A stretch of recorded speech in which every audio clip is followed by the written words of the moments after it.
India speaks daily में आपका स्वागत है। इंडिया स्पीक्स डेली को सब्सक्राइब करें, इसके बेल आइकन को जरूर दबाएं।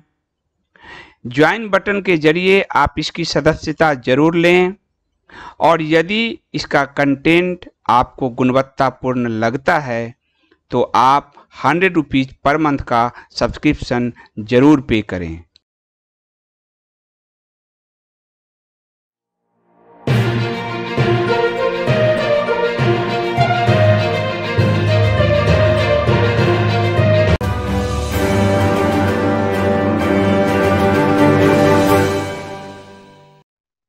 नमस्कार।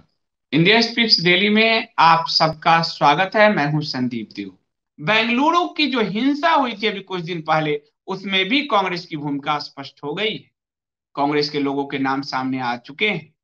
हाथरस में कांग्रेस नेता का स्टिंग ऑपरेशन आपने देख ही लिया है। भारत को जलाने में कांग्रेस और उसकी मीडिया पार्टनर ये सबसे बड़ी भूमिका निभाते हैं। बेंगलुरु हिंसा में कांग्रेस के नेता है केजे जॉर्ज, उसका एक सहयोगी है कलीम पासा, वो गिरफ्तार हुआ है। गुजरात की हिंसा में साबरमती एक्सप्रेस को जलाने वाले जो कांग्रेस के लोग थे, वो मैं आपको अपनी ही पुस्तक से ये जो है साजिश की कहानी से पढ़ के बता देता हूं। महमूद हुसैन कलोटा, गोधरा नगर पालिका का अध्यक्ष, कांग्रेस का अल्पसंख्यक प्रकोष्ठ का संयोजक। सलीम अब्दुल गफ्फार शेख, पंचमहल युवा कांग्रेस का अध्यक्ष। अब्दुल रहमान अब्दुल माजिद दातिया, कांग्रेस का कार्यकर्ता। फारूक बाना, जिला कांग्रेस कमेटी का सचिव। हाजी बिलाल, कांग्रेस का नेता।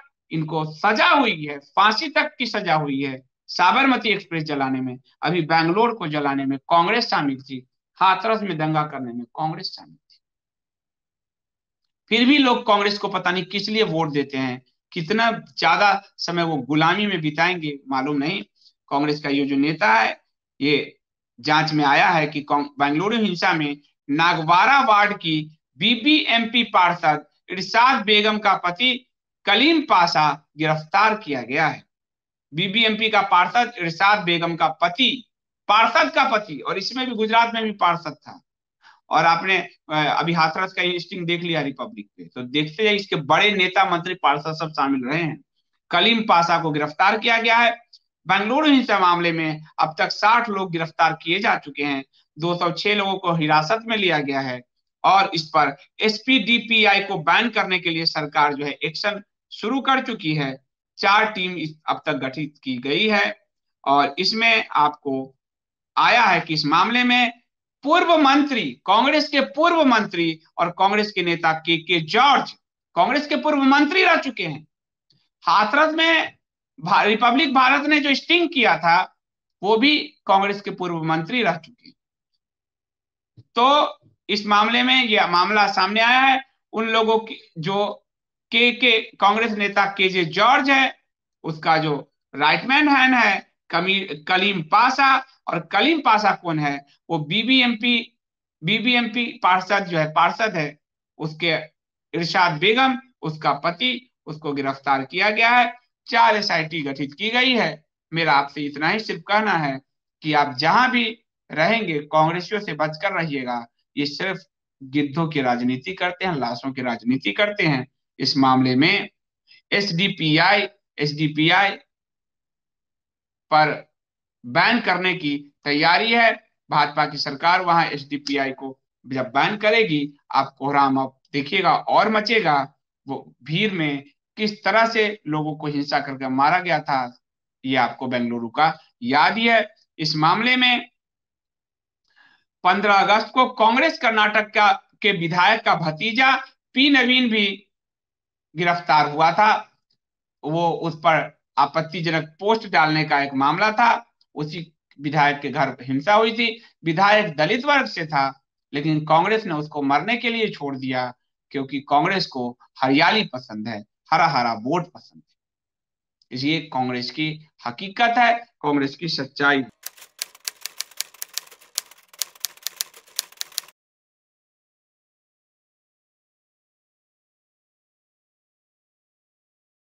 लखनऊ में भी एक कांग्रेस का नेता सामने आया है। लखनऊ में अंजन तिवारी उर्फ आयशा को कल लखनऊ विधानसभा के सामने आत्मदाह का प्रयास किया। कांग्रेस का नेता मोहम्मद आसिफ इस मामले में गिरफ्तार हुआ है। मोहम्मद आसिफ ने ये जो अंजन तिवारी है उर्फ आयशा, ये शादी के बाद कन्वर्ट होकर आयशा हो गई थी, पर मोहम्मद आसिफ की चालाकी थी कि अंजन तिवारी के रूप में मीडिया में उसको प्रोड्यूस किया। उसके आत्मदाह के वीडियोज वायरल हुए और इसकी कोशिश थी कि यूपी सरकार, योगी सरकार ब्राह्मण विरोधी दिखे, इसलिए अंजन तिवारी के इस मौत को उछाला गया था, अंजन तिवारी का आत्मदाह को। और जांच में आया है इसकी गिरफ्तारी के बाद कि इसी मोहम्मद आसिफ ने इसको उकसाया था अपना आत्मदाह के लिए। ये मामला भी लफ्जे का था, आप जानते हैं ये मामला भी लफ्जे का था। और इस मामले में गिरफ्तार जो हुआ है वो कांग्रेस का नेता है मोहम्मद आसिफ। जहां जहां कांग्रेस वहां वहां नफरत, जहां जहां एनडीटीवी वहां वहां नफरत, जहां जहां आज तक, इंडिया टुडे वहां वहां नफरत, सबका सरगना तो कांग्रेस ही है। अगला केस मैं आपको हाथरस ले चलूंगा। हाथरस के मामले में भी कई बड़े खुलासे हुए हैं। सीबीआई ने अपनी जांच आरंभ कर दी है हाथरस के मामले में, और हाथरस में पीड़ित जो परिवार है, अभी कथित पीड़ित परिवार, उससे पूछताछ कर रही है सीबीआई। पीड़ित परिवार नहीं चाहता कि सीबीआई जांच करे, लेकिन सीबीआई ने सीन क्रिएट किया है और सीबीआई ने वहां एक कैंप भी बना दिया है इसकी जांच के लिए। लेकिन हाथरस में जो हाई कोर्ट है वो बहुत ज्यादा एक्टिव हो गया है योगी सरकार के खिलाफ। हालांकि सुप्रीम कोर्ट में हलफनामा देकर खुद योगी सरकार ने सुप्रीम कोर्ट को कहा है कि आप अपनी निगरानी में इसकी जांच कराएं, लेकिन हाई कोर्ट ओवर एक्टिव, जो उसका एक्टिविज्म है, जो लखनऊ हिंसा में, यूपी हिंसा में पोस्टर वार हुए थे, पोस्टर को हटवाने के लिए जिस तरह से एक्टिव हुई थी हाई कोर्ट, वही एक्टिव अभी हुई है हाई कोर्ट। और हाई कोर्ट साफ दिख रहा है कि कल को हाई कोर्ट को मुंह की खानी पड़ सकती है, क्योंकि सुप्रीम कोर्ट की निगरानी में जांच की बात योगी जी कर चुके हैं। हाई कोर्ट का कहना है रात में क्यों जलाया, हाई कोर्ट का कहना है आपने हाई कोर्ट टेक्निकली दुष्कर्म की परिभाषा पुलिस को समझाने लगी कि दुष्कर्म की परिभाषा तो ये है, जहां सामूहिक दुष्कर्म की बात आरोप लगाया जा रहा है वहां इशारे से दुष्कर्म हुए होंगे। हाई कोर्ट को सोचना चाहिए इस मामले में। लेकिन अब हाई कोर्ट है, कौन बोलेगा। तो हाथरस मामले में जांच बहुत तेज हो गई है। 15 सदस्यीय टीम है सीबीआई की जो इस मामले में जांच कर रही है। वहां अपना हाथरस में कैंप भी बना दिया है। पीड़ित परिवार, आरोपी परिवार, आसपास के लोगों से बात कर रही है। उस खेत में जाकर क्राइम सीन भी क्रिएट किया गया है और लंबी पूछताछ सबसे चल रही है। वहीं एक सिद्दीकी कप्पन नाम की पत्रकार जो है मल्लापुर केरल की, उसको सुप्रीम कोर्ट से राहत नहीं मिली है। इस मामले में कैसे कैसे पत्रकार शामिल थे, कहां कहां से, पीएफआई की फंडिंग की जांच शुरू हो गई है।